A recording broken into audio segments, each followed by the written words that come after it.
Welcome back to another technical deep dive here in the debug zone.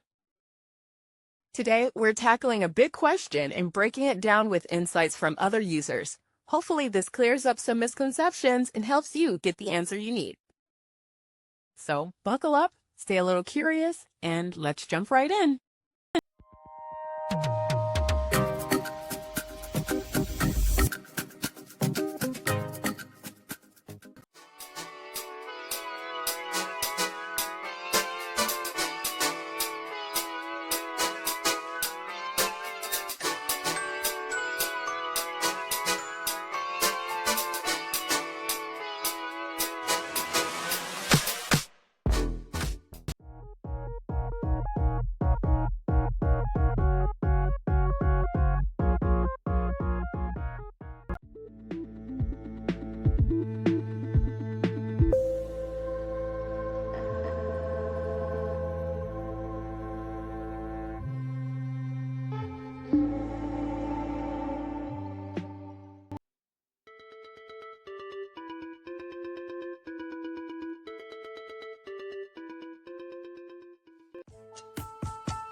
And that's a wrap.